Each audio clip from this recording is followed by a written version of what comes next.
Igreja, quero agradecer primeiro em nome do Senhor, Deus Todo-Poderoso, por estar aqui, e ao nosso pastor Leonardo.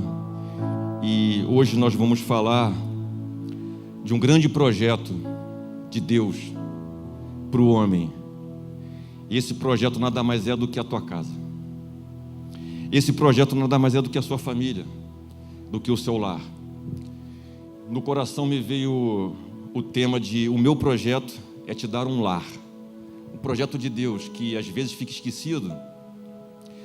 E por isso eu queria, antes de entrar na palavra, eu queria pedir aos nossos jovens maravilhosos da mídia, só para a gente alinhar o entendimento de coisas que nós vamos falar aqui. Eu andei estudando o livro de Apocalipse, tá? E eu vim aprender que Apocalipse, na verdade, não tem... Até fala de destruição, mas não é esse o objetivo do livro de Apocalipse. Eu vim aprender que Apocalipse vem do grego. E esse apô, na verdade, quer dizer retirar. Tirar da frente. Retirar. E o calipse nada mais é do que o véu que tapa a nossa visão. E o que isso quer dizer? Ou seja, Apocalipse quer dizer revelação. Então, se você entra no Google, estou acostumado com os jovens, né? Então todo mundo conhece o Google. Você chega lá, Google Tradutor, você bota do grego para o português, vai aparecer isso aqui: Apocalipse, revelação. E quando você vai um pouco mais para frente, você vai ver, mas o que é revelação? Revelação é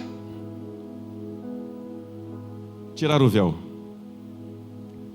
Revelação é se mostrar, deixar-se ver, é manifestar, é tirar o que tampa a tua visão. Então, e aí quando você vai, por exemplo, ler a Bíblia e você vai ver lá o título de Apocalipse em inglês, não é Apocalipse, é revelação o título. Tá? Então tomou essa conotação de destruição, sim, mas não para os que creem. E aí a gente vai também, só para alinhar um pouco do entendimento, lá fala de um livro, que na verdade não é livro, porque naquela época não tinha livro, estamos falando de 2000 anos atrás. Então não se falava de livro, na verdade era um rolo. Esse é um rolo. Esse é um rolo selado. Isso aqui é uma gomazinha, tipo uma cera ou um barro, que você enrola o rolo e fecha, para que ninguém abra. E naquela época, porque hoje é tudo digital, então a gente não pega o entendimento, mas naquela época, quem olhasse um negócio desse assim, já falar: cara, tem uma coisa importante escrita aí dentro. Aí tem a próxima. Isso aqui, na verdade, fechado, só quem está com um nome aqui escrito, porque isso aqui é o quê? Isso aqui é tipo uma cera, e o rei tinha um anel. Então ele pegava aquilo que era muito importante, que ele enrolou, ele fechou, e se ele botar vários selos é porque é muito importante. E aquela coisinha que às vezes no início é quentinho, tipo uma cera ou tipo um barro, ele meio mole, ele pegava aquilo, apertava o anel dele, aí ficava a marca, o selo do rei. E ali ficava entendido que só pessoas com autorização poderiam abrir o que está escrito ali. E normalmente, a próxima fotografia, isso aqui é tudo coisa que está livro na internet, tá? Então esse rolo se abre. E normalmente esse rolo, quando se abre, quando naquela época alguém olhasse um rolo desse fechado, o cara ia falar: isso aí é um termo de posse de uma propriedade, de uma casa, de um terreno, ou de um testamento, onde um pai entrega normalmente para o filho a posse da sua herança, do que era do pai, está sendo entregado para o filho. Então, quando alguém naquela época escutasse falar de um rolo fechado, selado, já ia estar entendido que ali algo muito importante, falando de propriedade, de posse, de autoridade e de transmissão de posse. Dito isso, eu quero entrar na palavra. Mateus 21, 33. Mateus 21, 33 é um texto lindo, maravilhoso, e eu creio que Jesus, quando ele profere uma parábola, o que é uma parábola? Parábola é quando você dá um exemplo simples, cotidiano, só que você quer falar algo muito mais profundo do que aquilo, e as pessoas não têm entendimento. Então você faz um exemplo para que os outros capturem. E parábola de Jesus é de Jesus, né, cara? Não é minha, nem a tua, nem a nossa. É muito profundo. Em Mateus 21, 33, Jesus disse: preste atenção, atenta em uma parábola. Havia um homem, dono de casa, em algumas versões chefe de família, dono de uma propriedade, que plantou uma vinha. Ele plantou uma vinha e ele cercou essa vinha com uma sebe. O que é a sebe? Aquela cerca viva de plantas, né? Ou seja, um lugar lindo. A sebe construiu um lagar e edificou uma torre. Jesus está dizendo que um homem, um chefe de família, alguém que tem a propriedade e a posse de um lugar, preparou um lugar lindo e deixou que uns lavradores lavrassem aquela vinha. Isso aqui não é seu, mas eu preparei para você desfrutar. E Jesus disse que o dono da vinha se ausentou por um tempo. Por um tempo. Ele não esqueceu do que ele preparou lá no início.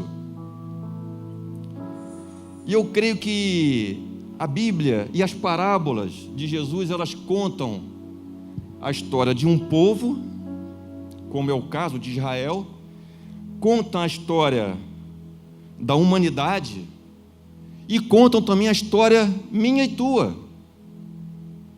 Quando eu leio uma parábola, uma história dessa, eu estou vendo não só toda a humanidade, mas eu estou vendo a minha vida, a minha casa, o meu lar, e eu quero ver o teu lar, o nosso, a nossa cidade, tudo. E esse era o projeto. E aí quando você vai para Gênesis 1, no versículo 26, Gênesis 1, 26, 27, 28, você vai ver que esse era o projeto. Um projeto de bem, um projeto de coisas lindas e não de mal. Esse era o projeto, porque não havia nada. A palavra diz que nada existia, e pela vontade do Deus Criador Todo-Poderoso, que criou os céus e a terra, o que ele fez? Pela palavra, ele começou a criação. E a terra era sem forma e vazia, mas houve luz, e Deus começou a preparar algo para nós, para cada um de nós. Desde a criação da humanidade, havia um projeto de bem e não de mal. E criou os céus e a terra, e os seres rastejantes, e os seres aquáticos, e a relva. E lá no sexto dia, Deus sentiu falta de alguém especial para estar com ele. E ele criou o homem, a sua imagem e semelhança. Ainda diz no plural, vamos criar, nós vamos criar. Deus estava acompanhado naquele momento. E a sua imagem e semelhança ele quis colocar no homem. E em Gênesis 1, lá no 26, tudo foi criado. E aí tem o projeto espiritual, o projeto de autoridade para o homem. Também disse Deus: façamos o homem à nossa imagem e semelhança, e tenha ele domínio para dominar, para ter a posse, para ter autoridade sobre a vinha. Aquele espaço que ele te deu foi criado com todo zelo, todo amor, para que você domine em obediência a ele. Tenha domínio sobre os peixes do mar, sobre as aves do céu, sobre os seres rastejantes aquáticos. E aí no 27, criou Deus, pois, o homem à sua imagem e semelhança. Pronto. Deus queria se relacionar com alguém. Ele criou um amigo, no 28. E Deus os abençoou e disse: sejam fecundos, multiplicai-vos, enchei a terra, sujeitai-a. Ou seja, tenha a posse do que eu estou te dando como herança. Isso é teu, homem. Mas olha, anda comigo, me obedece. E Deus saía de vez em quando, se ausentava da vinha, mas ele voltava para bater um papo, porque nós fomos feitos à imagem e semelhança de Deus. Então Deus se parece muito de longe, lógico, mas então ele queria se relacionar com o homem. É o que está escrito, não sou eu que estou inventando. Sujeitai-a, domine. No 29, eis que vos tenho dado tudo. Te dei tudo. Eu preparei e te dei tudo, as ervas do campo. Ou seja, eu preparei uma vinha para você. E eu saí um pouquinho e vou voltar de tarde. Eu saio um pouquinho, depois eu venho para bater um papo contigo. Você era o dono e o responsável por aquele pedaço de terra. Porém, e a culpa, já vou te falar logo, já vou até adiantar, a culpa não é da serpente. No capítulo 3, todo mundo conhece a história. Que às vezes a gente acha que é abobrinha e bota a figurinha da Eva segurando a maçãzinha, não tem nada de maçã. Vai falar que eis que havia um ser ali. Esse ser não fez nada. Esse ser não pecou. Rastejante, que ele só joga ideias na nossa cabeça, na nossa mente. Não foi assim que Deus te disse, Eva? Ele só tem medo que você seja melhor do que ele. Esquece esse negócio de Deus. Mas a serpente mais sagaz que todos os animais selváticos que o Senhor tinha feito, disse à mulher: é assim que Deus te disse, Eva? Deus conta a criação da terra, da humanidade, mas também ele explica como que o mal entrou. Nós que deixamos, nós que não acreditamos, e pelos nossos olhos que vem algo bacana, pelos nossos ouvidos que entra na nossa mente e no nosso coração, a gente abandona o que nos foi colocado, e o mal entrou na vinha, entrou na nossa vinha. Nós permitimos que ele entrasse, e de repente diz a palavra do Senhor que a posse, a autoridade, o termo de posse daquele lugar foi dado, foi perdido para um terceiro que não fazia parte do projeto. O que você quer dizer? Eu não quero dizer nada, eu quero mostrar o que está escrito, que a culpa não é da serpente, e que o mal, antes de parecer mal, ele se mostra bom, para que depois, é o que está escrito, se revelar extremamente maligno. E o homem perde a autoridade da sua casa, da sua vinha, do seu lar. Como assim? Sim, assim sim. A bebida não faz mal, só um pouquinho. Quantos jovens e crianças se envergonharam ao ver os seus pais bêbados? Quantos jovens perderam a vida por causa de álcool no trânsito? A Bíblia não diz que beber é pecado, mas ela mostra as consequências.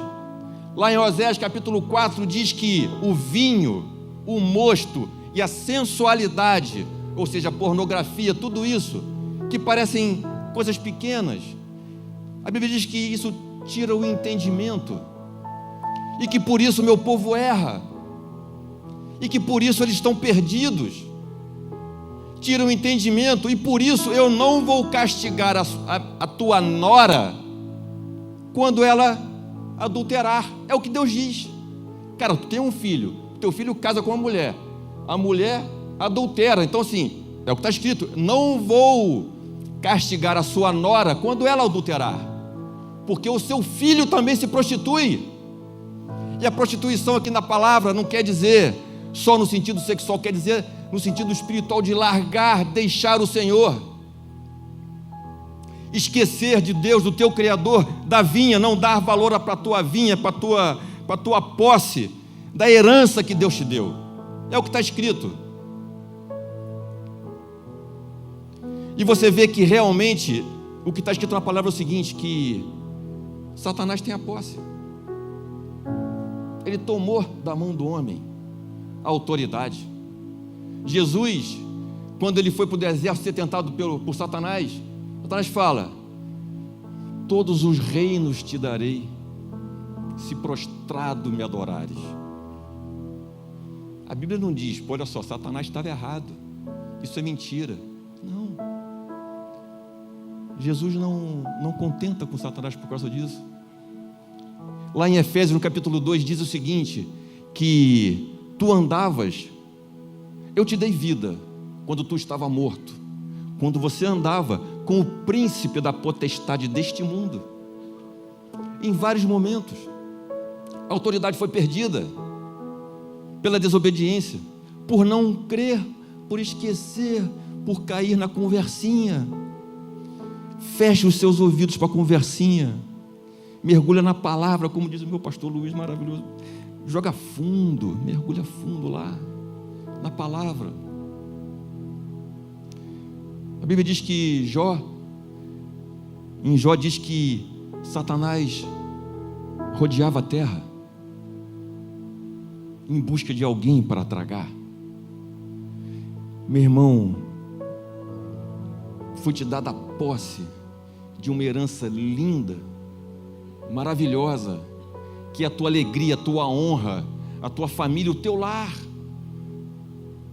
Por uma besteira, uma briga, um site na internet.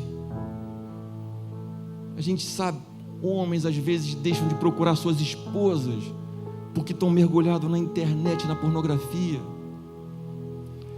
Homens ficam envergonhados diante dos seus filhos porque estão bêbados. Entram nos vícios, nas drogas, não tem nada a ver. Como assim não tem nada a ver? Espera 10 anos. Em alguns lugares você entrega a chave de uma cidade para a prostituição entrar, cara, e todo mundo acha engraçado. Quantas pessoas morrem, se contaminam, crianças que nascem sem pais. A gente entrega a autoridade do nosso lar para um terceiro que a gente nem conhece, achando que tudo é história da carochinha. Não é. A parábola da vinha fala disso.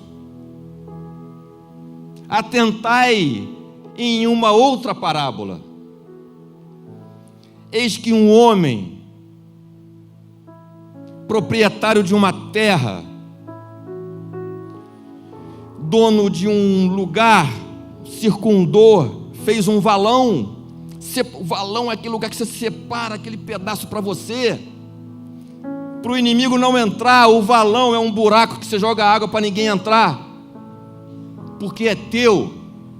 Circundou com um valão, construiu uma torre, fez um lagar, plantou uma vinha, Falou, cara, toma conta, meus lavradores queridos, toma conta desse lugar porque é teu.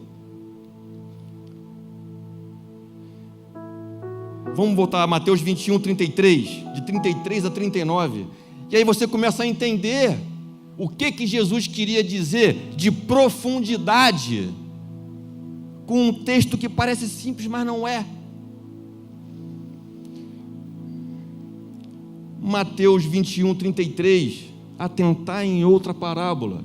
Havia um homem, dono de casa, que plantou uma vinha, circundou-se de uma sebe, construiu um lagar, edificou uma torre, arrendou aos lavradores. Os lavradores somos nós. E se ausentou. 34. Ao tempo da colheita dos frutos, enviou os seus servos aos lavradores para receber os frutos. No 35.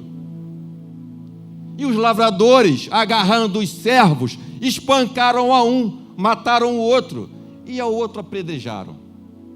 E no 36, enviou ainda outros servos, muitos servos, para falar, cara, se converte, porque o fruto que o Deus queria era conversão para ele.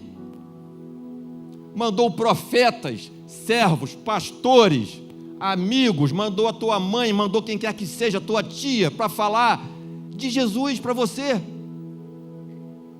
E trataram da mesma sorte. Por fim, no 37, por último, eu me pego nos detalhes. O último, para Deus, é o último. Não vem mais ninguém. Não vai vir a tia, não vai vir o outro profeta, não vai vir o santo, não vai vir. O filho foi o último. Deus não vai querer mandar mais um para ser espancado.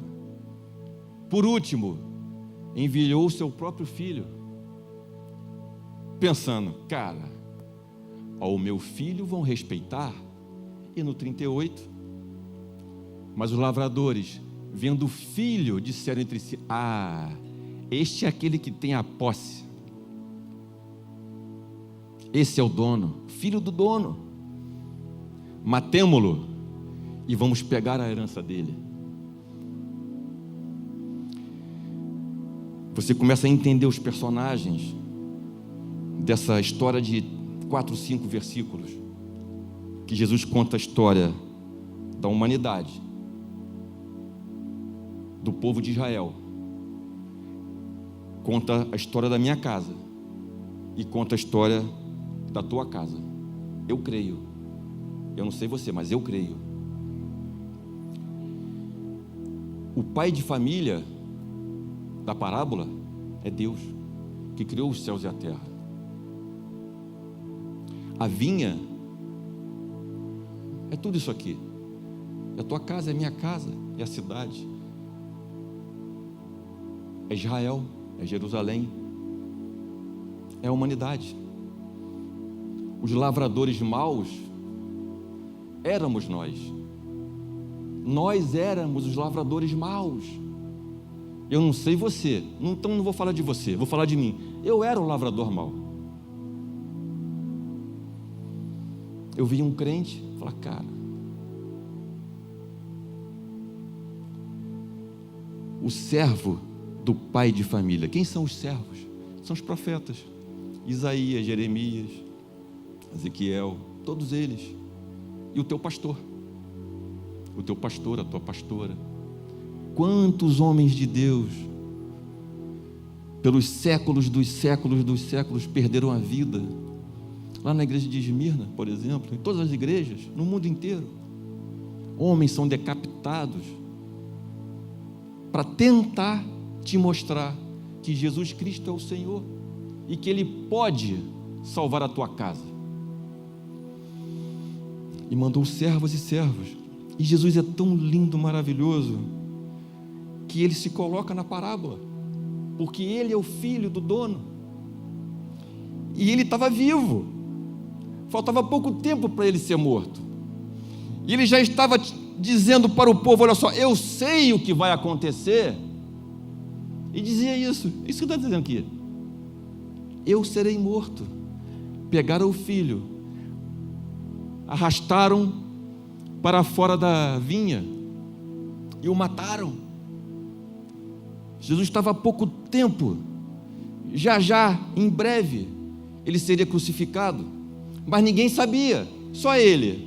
Ele sabia que ele ia ser morto, e ele não desistiu.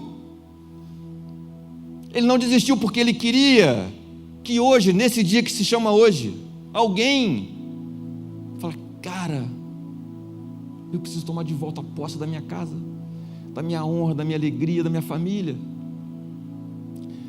Lá no versículo 39, então Jesus estava prevendo a sua morte, que ele não seria aceito, e os frutos são aqueles que se converteram, agarrando, lançaram para fora da vinha e o mataram. Tem tudo a ver com o que a gente viu no início, o Apocalipse. Bota Apocalipse 5, versículo 1. Os frutos somos nós. Os frutos são os homens e mulheres que se renderam ao Senhor. Esses são os frutos. Deus só queria isso. Cara, se converte, anda no meu caminho, porque o meu projeto é de bem e não de mal. E o livro da Revelação diz a mesma coisa. A mesma coisa. Esses 4, 5 versículos da parábola da vinha é todo o livro de Apocalipse, cara, da revelação do Senhor.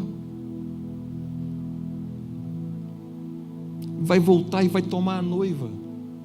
A noiva somos nós, os que creram. Os frutos na parábola da vinha são aqueles que se renderam ao Senhor. E lá em Apocalipse, o Senhor não vem para te destruir, não. Ele vem para destruir os maus, os que não creram no seu Filho, porque o projeto dele é de bem, não de mal, e ele espera o máximo que ele pode. Está demorando, porque ele quer que você se renda ao Senhor, por causa do projeto. Mateus 21 está no meio da Bíblia. Gênesis, o projeto está lá no início, 4, 5 mil anos atrás. Ele manda profetas, e o povo não se rende. Por último, ele manda o seu filho, e deram a morte, arrastaram o filho do dono, para fora da vinha, e mataram, para tentar tomar posse. Só que, cara, ninguém toma posse do que é de Deus, entende isso? Ninguém pode. Se você crê que alguém pode, esquece, porque um dia todos nós vamos estar de frente ao tribunal.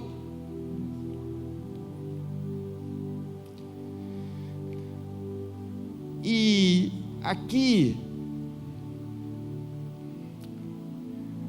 João é levado em espírito aos céus, e a Bíblia diz que ele viu o céu aberto, ele foi levado em espírito aos céus, e de lá ele contemplou o que acontecia no céu. É o que está escrito, não sou eu que estou inventando. Ele teve a oportunidade de rapidamente contemplar o que estava no céu, e ele diz que ele viu um trono, e a gente sabe que o trono é o lugar de Deus, e esse Deus do trono tinha um rolo, um testamento, um livro de posse da terra. É isso. Vi na mão direita do que estava sentado no trono um livro. Não era livro, porque naquela época não tinha livro, era um rolo, escrito por dentro e por fora, todo selado. E quando quem lê isso já entende que é um termo de posse, cara, é a posse da tua terra, da tua alegria, da tua honra, da tua felicidade.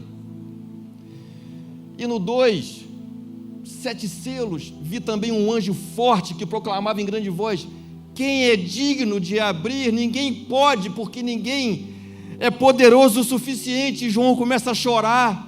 Cara, quem vai tomar posse dessa terra? Quem vai devolver a posse da vinha? Quem vai entregar de volta o projeto inicial da tua casa, do teu lar, da tua alegria?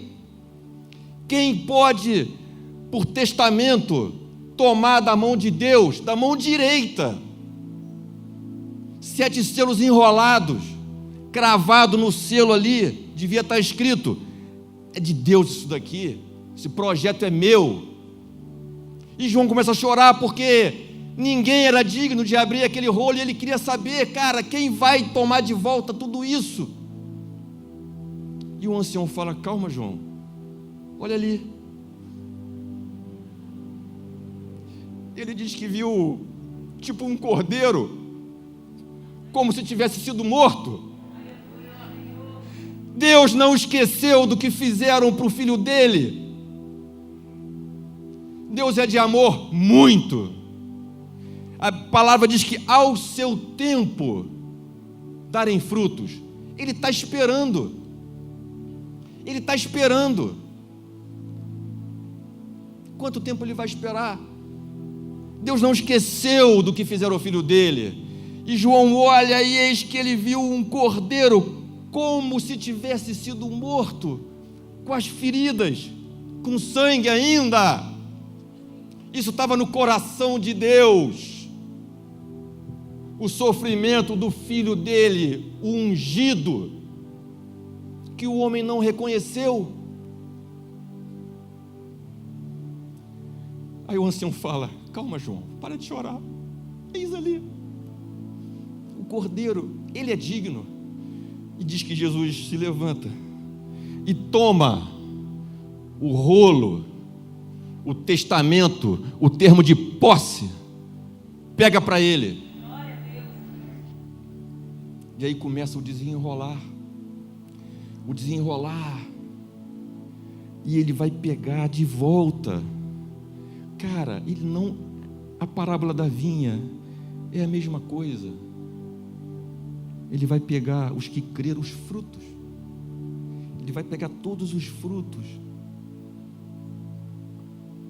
Bota no Mateus 21:40. O leão da tribo de Judá, a raiz de Davi, chama de cordeiro e chama de leão, porque um Deus lindo, maravilhoso de amor, diz que sofreremos a ira dos que não creram. É o que está escrito. Quando, pois, aí Jesus fala, cara, levaram o filho do dono da vinha para fora, arrastaram, mataram e tentaram tomar posse da herança do filho. Jesus pergunta, para fechar a parábola: que fará? O que fará o dono da vinha aos lavradores maus?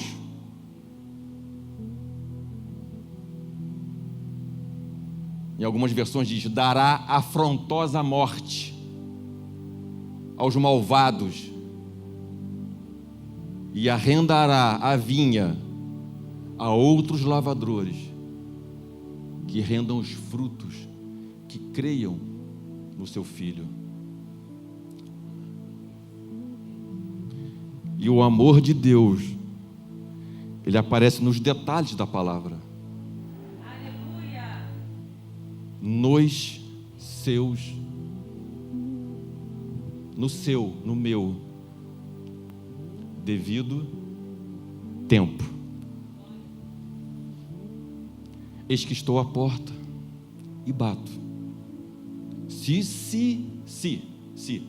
você ouvir, e se você ouvir e depois você crer, e se você me convidar, eu entrarei na sua vinha e vou cear contigo, com a tua família, com os teus filhos, e eu vou perdoar os seus pecados. E eu quero profetizar na tua vida que a tua vinha não será entregue a outros melhores do que tu, porque é o que está escrito na palavra. Que fará o dono da vinha? Jesus perguntando: o que fará o dono da vinha aos lavradores maus? Dará afrontosa morte e deixará a vinha para outros. E eu quero profetizar que o Senhor não vai entregar a tua vinha, a tua casa, a tua alegria, a tua honra ao inimigo, e nem a outros melhores do que tu, porque você vai se converter, você vai entrar no seu devido tempo. O Senhor foi misericordioso com cada um de nós.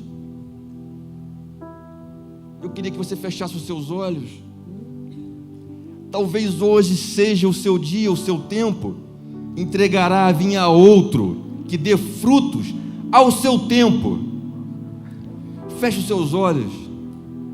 Chama a presença do Senhor para a tua vida, para a tua casa. Da mesma forma que em Apocalipse, essa parábola diz que os salvos foram os que creram, e a afrontosa morte não é para os que creram. Pelo contrário, os que creram, foi dada a vinha. No seu tempo, homem, mulher, dono da tua casa, talvez hoje seja o seu dia, o seu momento. E eu quero profetizar que você é fruto, que a vinha é tua. A posse da tua vinha não será dada a terceiros. E se no passado ela foi tomada, existe um Deus, um cordeiro no céu, que está segurando o termo de posse da herança, e Ele vai te devolver, Ele vai te pegar, porque no seu tempo, que pode talvez ser hoje, você vai crer, e você vai virar um fruto, e você vai entregar a tua vida ao Senhor, o comando, a posse, a propriedade da tua vinha, da tua casa, da tua alegria, do teu lar, da tua família. Você vai entregar para o filho da vinha e para o dono da vinha, e nada mais você vai temer. E a Bíblia diz que foi precipitado o grande dragão, a antiga serpente, que engana a todo mundo, e ele perdeu, é o que está escrito. E que se ouviu no céu uma grande voz que dizia: é chegada a hora, é chegada a hora da tua casa, da tua honra, da tua alegria, é chegada a hora, é a tua vez, porque eles venceram.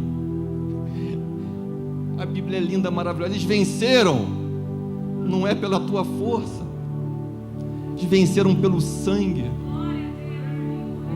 A Bíblia não fala: cara, você venceu, parabéns, você é top, porque você é muito forte, você é inteligente, justo. A Bíblia não fala isso. Você venceu pelo sangue do Cordeiro. Em Jeremias 29 diz que Deus disse o seguinte: que eu bem sei os pensamentos que eu tenho a seu respeito, pensamentos de bem e não de mal, para te dar um fim que tu espera. E tu me invocareis, e ireis e orareis a mim, e eu vos ouvirei, e buscar-me-eis e me achareis, quando me buscares de todo o seu coração. E eu me permitirei ser achado de vós. Um Deus que criou os céus e a terra, Ele permite que homens simples, pecadores como nós, sejam achados por Ele. E farei voltar os cativos, e te congregarei de todas as nações para o lugar de onde eu te lancei. O próprio Deus às vezes te lança, te tira de um lugar, mas Ele é misericordioso. Ele diz: e tornarei a te trazer ao lugar de onde eu te tirei. Ele vai te devolver a vinha, Ele vai te devolver a posse, a titularidade da tua casa. E que Deus te abençoe, que te honre, e que você possa entregar a tua vida ao Senhor Jesus.